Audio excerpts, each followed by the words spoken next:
In the early hours of May 16th, 2015, while most in the area are tucked away, warm and in the comfort of their beds, an unwelcome specter creeps through the halls of the 7-Eleven ranch toward the room where 29-year-old Jake Millison sleeps.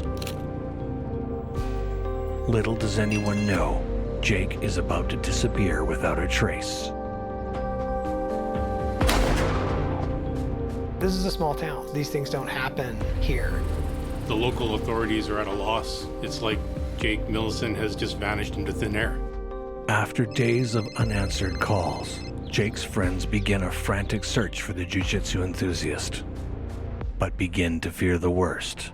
When people disappear the way that this kind of went down, you know that something's happened to them. A statewide hunt begins, but the truth lies closer to home than anyone suspects.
Gunnison, Colorado, 4 hours southwest of Denver, known for being the base camp of the Rockies.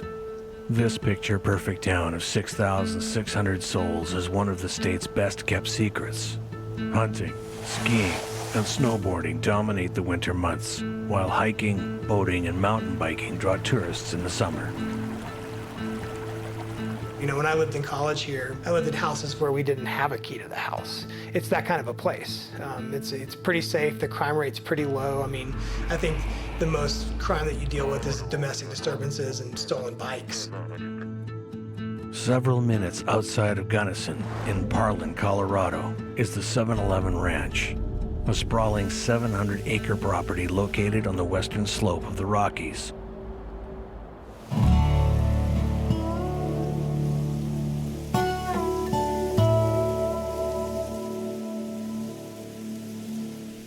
The 7-Eleven Ranch is a labor of love for all those involved, mostly Jake, who lives in the main lodge with his mother, Deborah.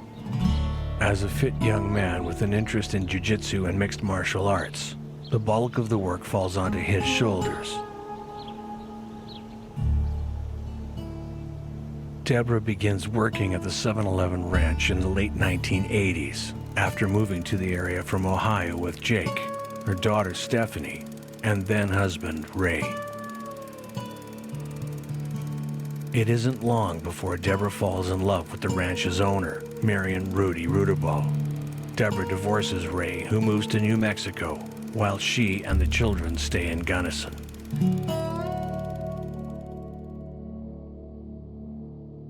When Rudy passes away in 2009, the ranch is left to Deborah, with the intention of Jake inheriting it from his mother once she's no longer able to maintain the property, which may happen sooner than anyone thinks.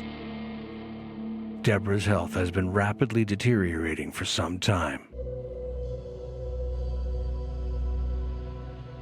Well, the ranch is valuable and people call it the $3 million ranch. Steph received $30,000 from Rudy, in addition to the $80,000 that she would have received a few years before for a down payment on a house. Now, Jake didn't receive anything, but he assumed that the ranch would become his for all his hard work.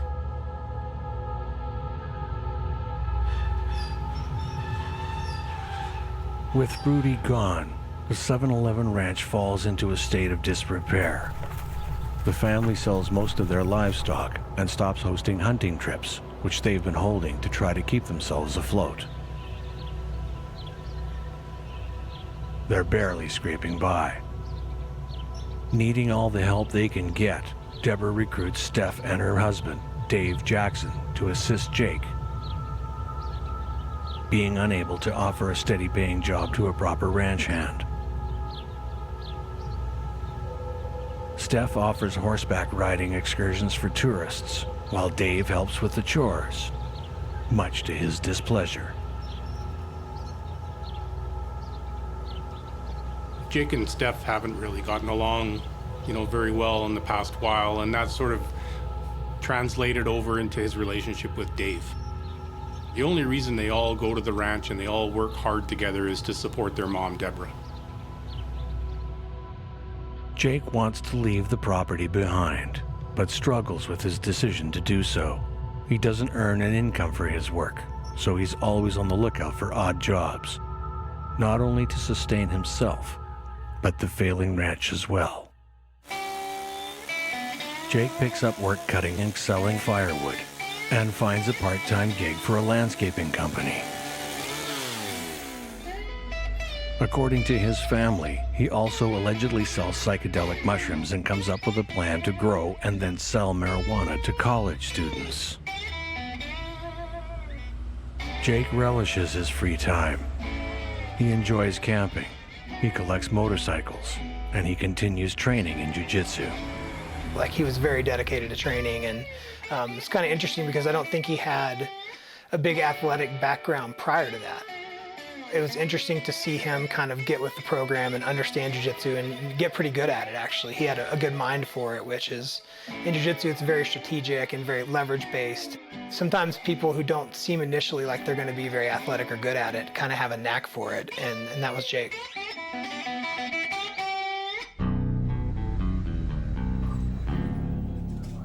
He spends his hard-earned nights off at the local dive bar, enjoying the company of his lifelong friends. Friends that he considers his family. Well, you could always find Jake hanging out at the Alamo, drinking Coke and playing pool with his buddies. They all recognized that he was just a great friend, and he would, pretty much do anything for those that he cared about. He wasn't overly vocal about things. He definitely didn't talk unless he kind of knew what he was talking about.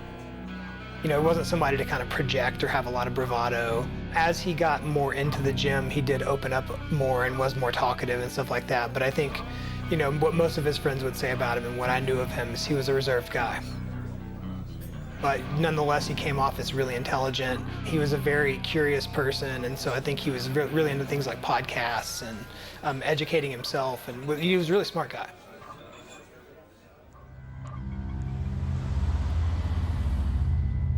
On the night of May 15th, 2015, Jake catches the late show of a movie with a friend. After the film, they make plans to hang out the following day. Little did anyone know what horrors lay ahead.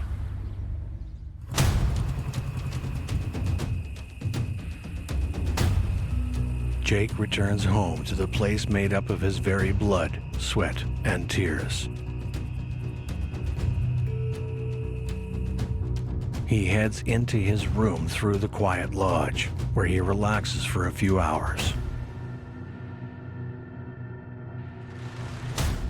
He texts a friend about music sometime around 2:30 in the morning. Then, Jake turns out the lights and goes to sleep. Around 3:17 a.m., Steph, in her own home miles from the ranch, receives a mysterious text message that reads, "It's time to play." Half asleep, she deletes the message and goes back to bed.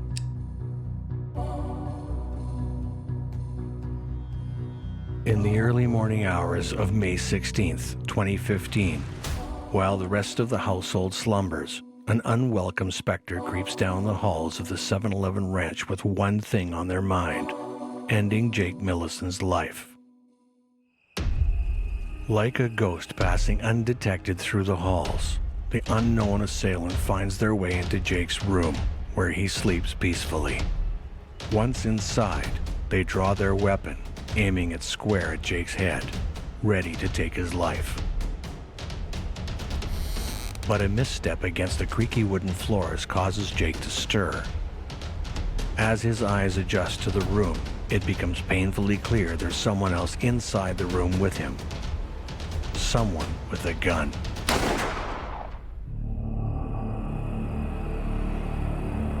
The echo of the gunshot fades, and the 7-Eleven ranch falls quiet once more.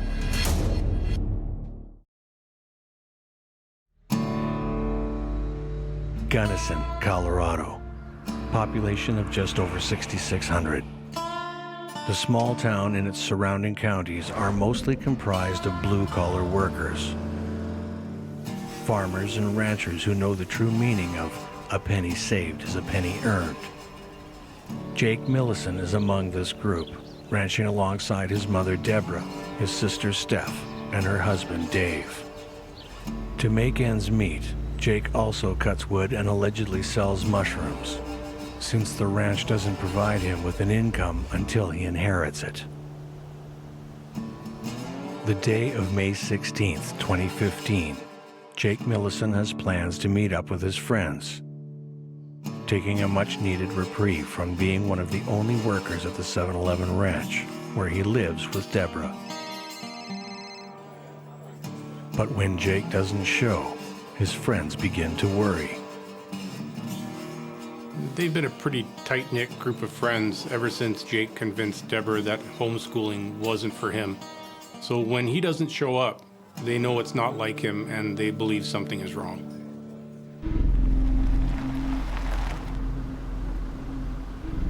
After days of trying to get a hold of Jake with no response, a friend drives down to the 7-Eleven ranch to investigate for himself. There, they spot Jake's motorcycle, his most prized possession, something he would never go anywhere without.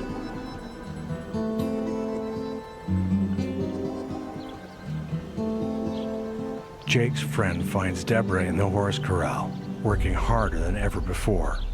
He asks Deborah if she knows where Jake is. Deborah responds with some startling information. Jake is gone. He left for Reno, Nevada a few nights before to train at an MMA center. She hasn't heard from him since. Well, this strikes the friend as being odd because Jake has never been one to leave without saying goodbye, especially to his friends. Even if he was injured, he wouldn't lose contact with them. The friend presses Deborah more, inquiring as to why Jake isn't answering his phone or responding to texts. Deborah claims Jake left in a hurry. He must have forgotten his phone in all the commotion. Without much else to go on, Jake's friend reluctantly departs. His gut feeling that something is wrong remains. And it stays there for the months that follow.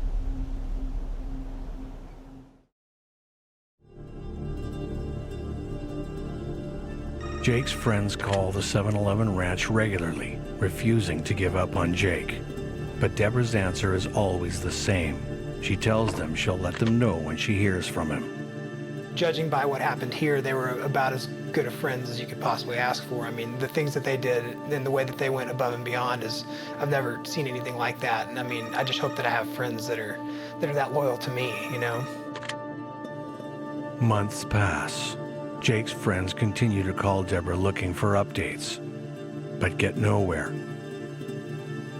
With their anxiety regarding Jake's whereabouts growing more with every passing day, they make the decision to contact the local authorities.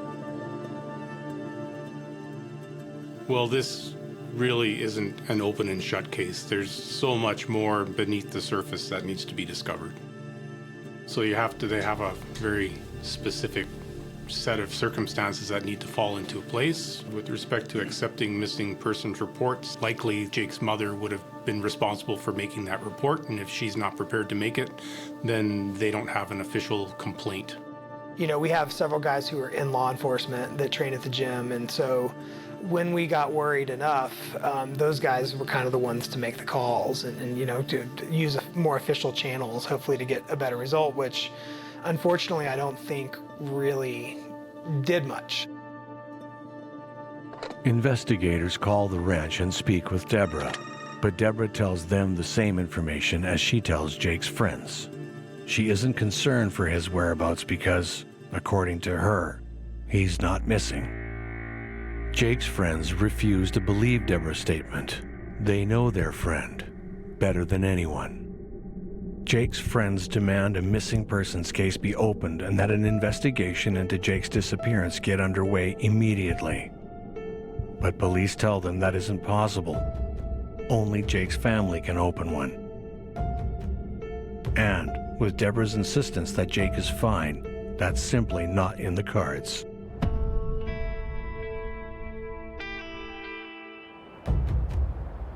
Despite hitting every bump in the road, and with everyone telling them to stop searching and accept that he's gone, Jake's friends refuse to give up. They call the police and the 7-Eleven ranch so often that the authorities and Steph tell them to stop. But they don't. Yeah, those are the type of people you want in your corner when something goes bad, the ones who will have your back, so to speak. And if only one of them had been around when all this happened, maybe Jake would still be around. Jake's friends know something has happened to Jake, something nefarious. But as weeks melt into months with no leads, no evidence, and Deborah's refusal to file a missing persons report, Jake's friends begin to wonder if there isn't a sliver of truth in the idea that Jake left.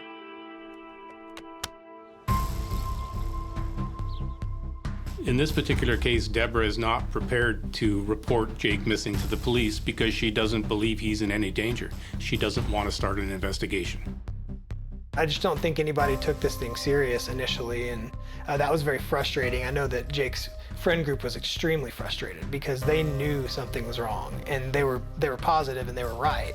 Basically, the investigating officer took everything she said at face value. I think there was frustration in our group that more wasn't being done because we knew something really bad had happened.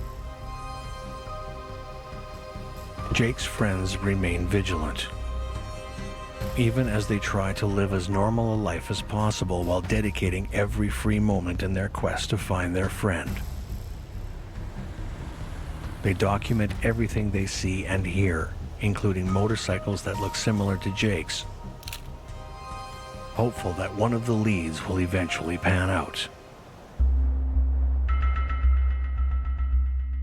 Jake's friends maintain pressure on the local authorities. This resilience pushes the law enforcement to pay an unexpected visit to the 7-Eleven ranch.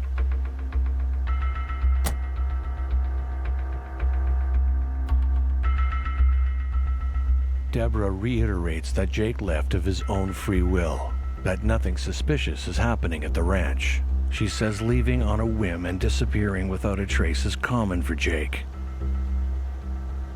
He's done it several times before, and she's confident he'll do it again.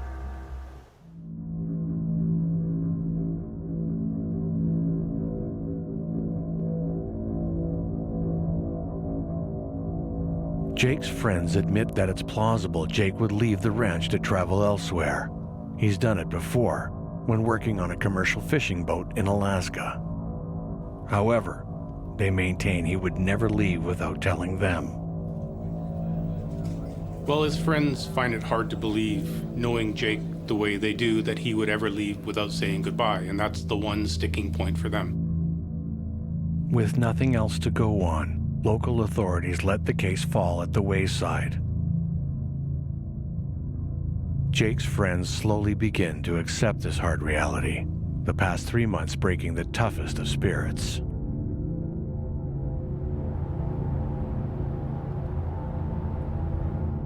Then one day, the case into Jake's disappearance is given new life. 3 months after Jake's friends last hear from him, his mother, Deborah, finally reports him missing. However, Deborah's filing of the report isn't all good news. she comes bearing shocking information. She insists that Jake's involvement with MMA introduced him to the wrong crowd and led him to selling drugs. She implies that he likely got in over his head and is in witness protection, in hiding, or perhaps even dead. Jake's friends could take this news two different ways. It's good news in the sense that Deborah has finally filed a missing persons report and an investigation can get underway.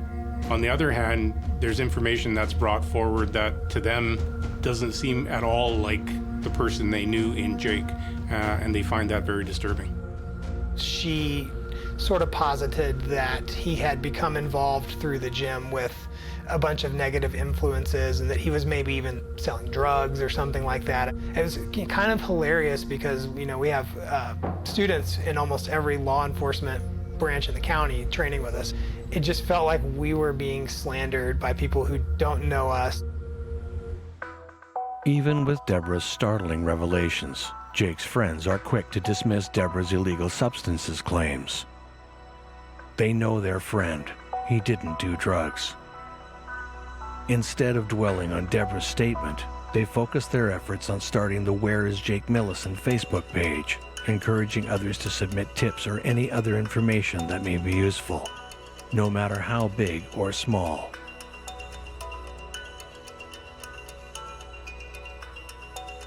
At the same time, local authorities reach out to Reno law enforcement for any leads. Yeah, unfortunately, the string of information leads nowhere, and the authorities in Reno aren't able to locate Jake.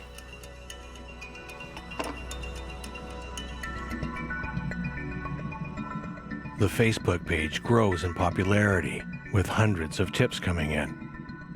Jake's friends sort through every single message, relaying all the promising information to police. But nothing can be substantiated. It's another dead end. However, small pieces of the puzzle begin to come together, including one that implicates Deborah's insistence that Jake is selling mushrooms. Could that claim be true? Is it possible that a rival dealer follows him home on the night of May 15th, desperate to settle a score? Or is this a crime that hits closer to home? 2 years after Jake Millison's disappearance, at the 7-Eleven ranch, Deborah, Dave, and Steph now understand how much Jake did around the property. The three of them have been working themselves down to their bones since his disappearance, with most of the work falling on Dave. Tensions are running high. Wits are at their end. Steph and Dave's marriage is at a standstill. It's around this time that Dave and a farmhand make a gruesome discovery. Is the mystery of Jake's disappearance finally going to be solved?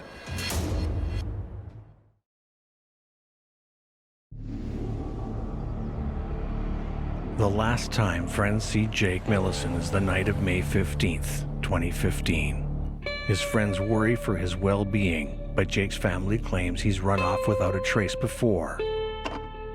It takes 3 months for Jake's mother, Deborah, to officially report him as missing. Yet, even with the case open, the investigation is at a standstill. With no leads into his whereabouts except that he may be in Reno, Nevada, authorities are left to grasp at straws. It just didn't sound like in the realm of reality that he would do that without talking to me or to one of the other coaches, and so we knew that that just wasn't true. But everything changes when 2 years after Jake's disappearance, Dave and a farmhand uncover what looks to be a body hidden under a pile of manure on the ranch.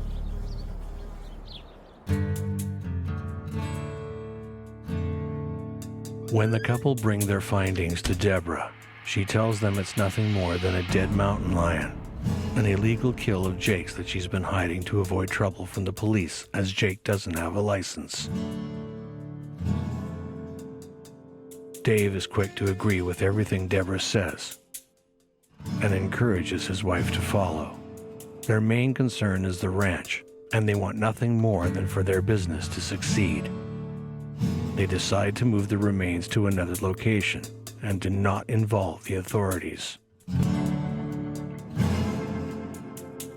Fines for hunting wildlife without a license in Colorado can reach into the thousands of dollars, and that's an amount that Deborah could really not afford. At the same time, Jake's friends continue their tireless search. They set up a Facebook page for that very purpose, to gather tips and clues to his whereabouts.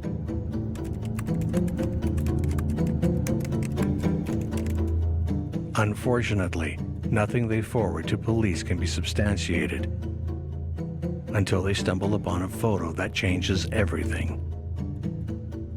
Well, when they go to Dave Jackson's profile page, they see that he's recently changed his profile picture, and now he's seen seated on a freshly painted motorcycle. And this motorcycle looks almost identical to one that Jake Millison had, one that he was seen with at the hardware store. Basically, you have a guy who is an arch enemy for all intents and purposes, who now is riding around on his prized possession that anybody who knew him knew he would never let that guy touch that bike. You know, I mean, he didn't want that guy anywhere near him. I mean, he was very, very clear about that. He didn't like him, he didn't respect him, he didn't want him around. And for him to show up with that bike, it's just bafflingly stupid. I can't imagine somebody being dumber than that. The deeper investigators dig into Dave Jackson, the more they begin to uncover regarding Jake and Dave's tumultuous relationship.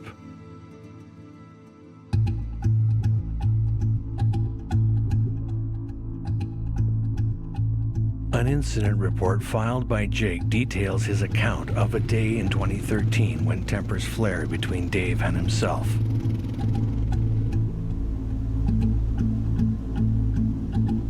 Jake is hard at work hauling hay on his ATV when he stops to go grab a glass of water, unintentionally blocking Dave's truck.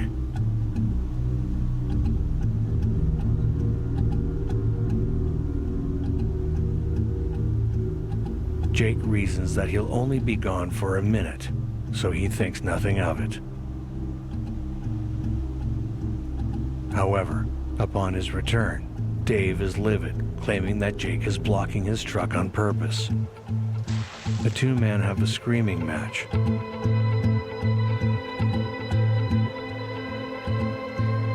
One that Deborah and Steph try to break up. But Dave is on a rampage. He pushes Jake, trying to rile him up. But Jake refuses to fight. So in one last desperate show of power, Dave reveals a gun tucked away at his hip.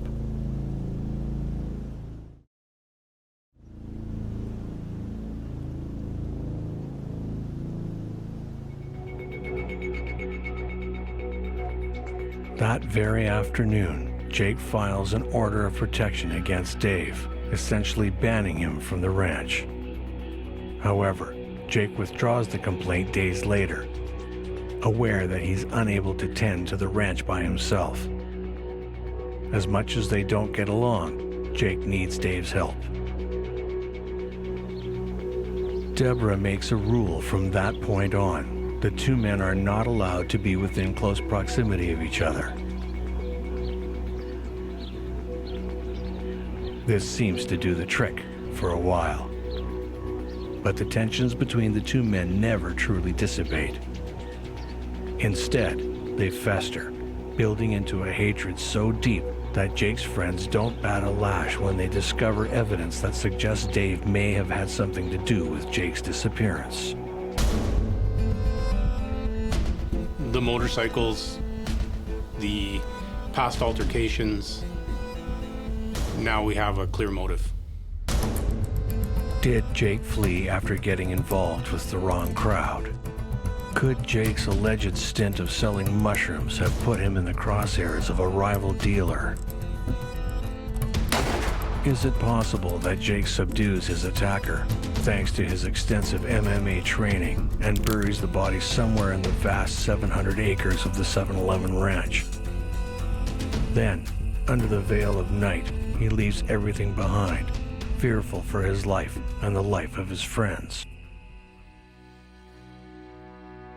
With 2 theories and not enough evidence to back up either, the case reaches an impasse. Even Jake's friends begin to lose the hope that's been driving them for months now. Still, they remain in contact with police and maintain the Facebook page, once a hotbed for tips, now mostly serving as a virtual memory book for their dear friend, whose whereabouts they may never come to find. The memory of Jake Millison begins to fade away, no matter how hard his friends fight to keep him alive. It became kind of hard to believe that it hadn't been solved, or that more hadn't been done after a while. And I mean, kind of the years stacked up. It took a few years to figure this out, and it's one of those things that could have just faded away, and you could have just been a missing person, and everybody kind of forgets about it and moves on. But thank God, there was a group of people who stuck with it and didn't just let up. I think everybody agreed that something bad had happened and that something needed to be done, and it was just a question of how do you get that done, and what does that look like. And fortunately, his friends just wouldn't let it go. Policing agencies in small towns often suffer from a lack of resources or perhaps a lack of experience in their officers. So when an investigation such as a homicide investigation like this needs to be undertaken, they're often a little overwhelmed. So in this particular case, they've had to call in the Colorado Bureau of Investigation, the CBI. And at that point, that's when the investigation really kicks into high gear.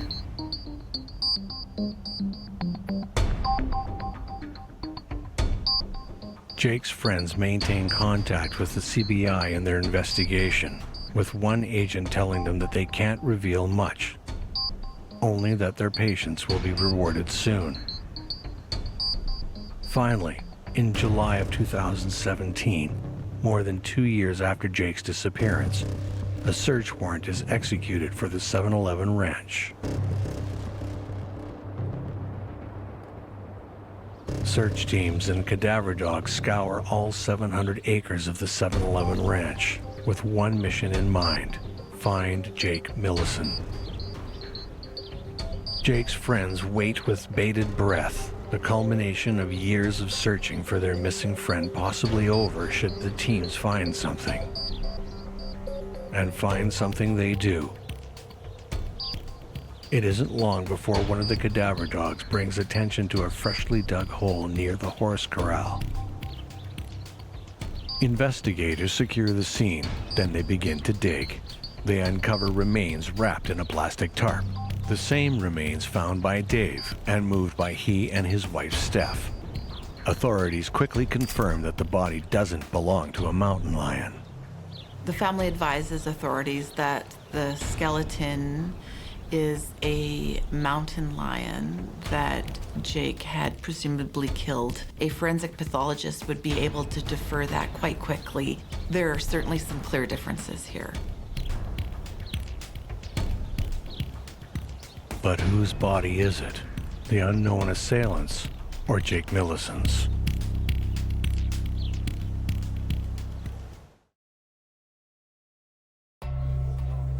Jake Millison has been missing for over 2 years. His family doesn't seem to care, but his friends, his chosen family, haven't given up. It's their determination that leads to a search warrant being executed at the 7-Eleven ranch, Jake's home that he shares with his mother. When a body is found on the property, the worst fears of Jake's friends are confirmed. The body belongs to Jake.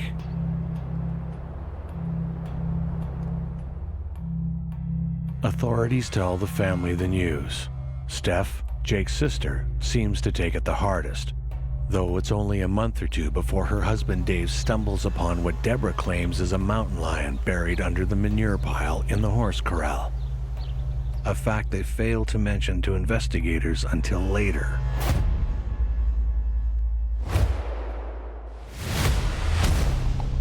The .357 caliber bullet that was recovered within his skull was believed to be shot at a close range. It was definitely a break in the case that the bullet was still lodged within the skull.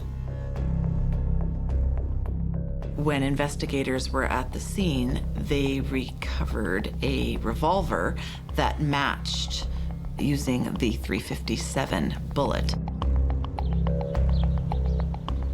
Given that Jake's body is found on the ranch, authorities are able to pinpoint that Jake's murderer is likely one of his family members. They begin questioning Dave, Steph, and Deborah separately.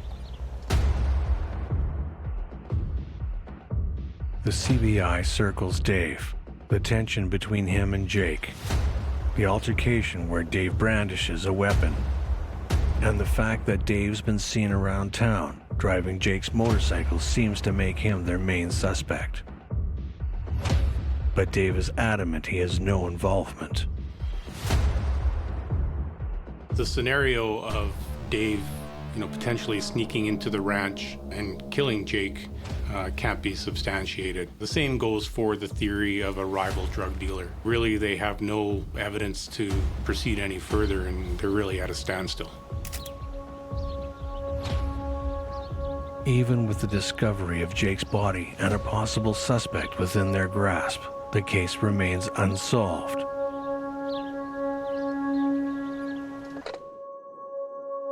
It isn't until March of 2018 when a shocking confession breaks the mystery of Jake's death wide open.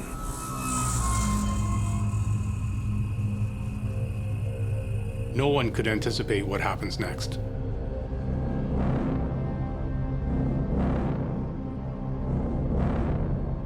Deborah tells investigators everything and confesses to murdering her own son.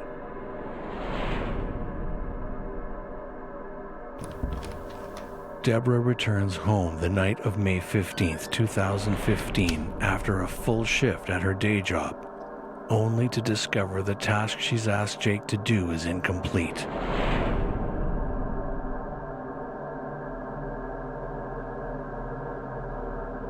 She claims she's always on Jake's case, asking him to clean up and help out around the inside of the ranch, but that he often shirks his duties.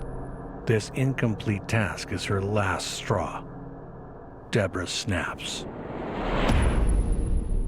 She waits until her son returns home, allowing her rage to consume her. Deborah and Jake have been fighting nonstop over who would inherit the ranch after Deborah's passing. She indicates that he's been violent with her and that he's hanging out with the wrong crowd, and ultimately says that she really just didn't feel safe in her own home.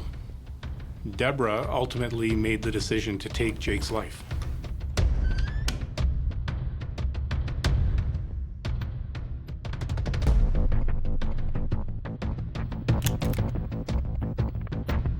Then, in the early morning hours of May 16th, 2015, Deborah Rudabo takes her revolver, goes into her sleeping son's room, and shoots him in the head, killing him instantly.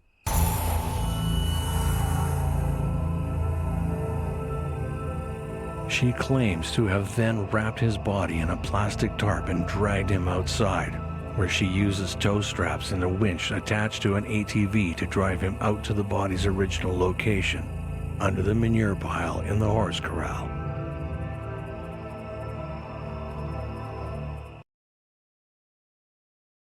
The details that she gives police in her confession are extremely specific, not only about how she killed her son, but also about how she disposed of the body. So certainly it shows intent and is enough to justify a charge of first-degree murder.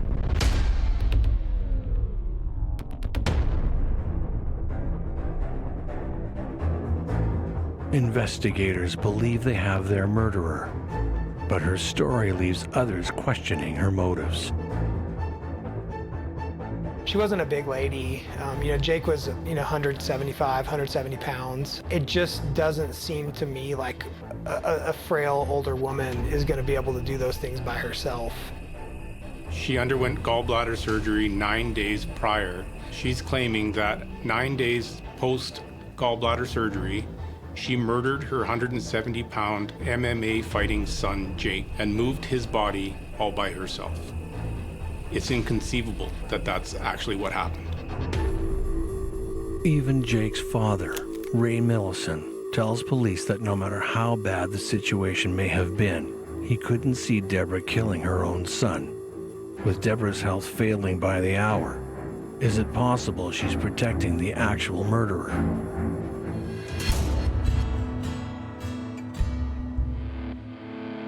When investigators tell Steph Jackson about her mother's confession, the young woman breaks down sobbing. But police aren't fooled.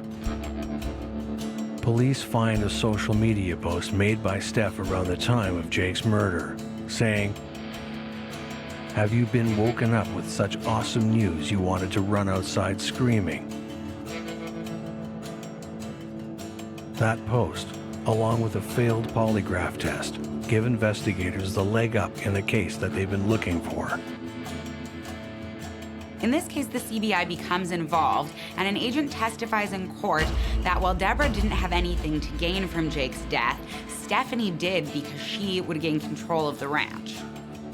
You got to think there's a financial motive somewhere in there. I think that's generally why people do things like this. Maybe there's long-term rivalry in there as well, you know, that somebody was willing to just go too far with, and to be involved in the death of, you know, somebody who you grew up with and you've known your whole life, or you raised, or that's a whole different level of thinking. Armed with this evidence, police question Steph. She plays forgetful at first, but eventually tells authorities her side of the story. One that starts with Dave's discovery of the remains of the alleged mountain lion, which they moved to a new location. The story appears to be fabricated to make Steph and Dave seem innocent in Jake's murder, when in fact they're anything but. Stephanie admits that her and Dave assisted Deborah in moving Jake's body. So they're charged with tampering with a dead body.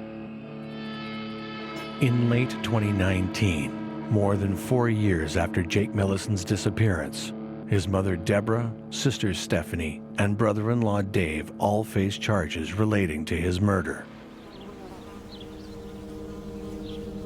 Dave Jackson pleads guilty to 1 count of tampering with a deceased human body. He receives a 10-year sentence and will be eligible for parole in 2023. Stephanie Jackson pleads guilty to a single count of tampering with a dead body. She receives the maximum sentence of 24 years in prison and will be eligible for parole in 2029. Deborah Rudabo pleads guilty to second-degree murder and receives a 40-year sentence. She dies in prison in November of 2019. Many people believe she takes the fall because she knows she's dying, but whether she pulled the trigger or not, nobody really knows for sure. It's a secret she takes to her grave.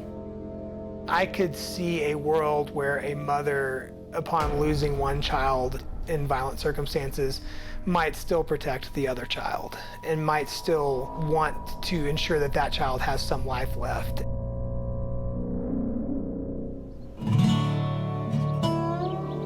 A quiet fortitude lives on in the streets of Gunnison, where the sun continues to shine on another day, and where Jake Millison's friends, whom he considers his family, will never forget him. After all, it's their unwavering strength that helps bring his murderers to justice and lets Jake rest in peace.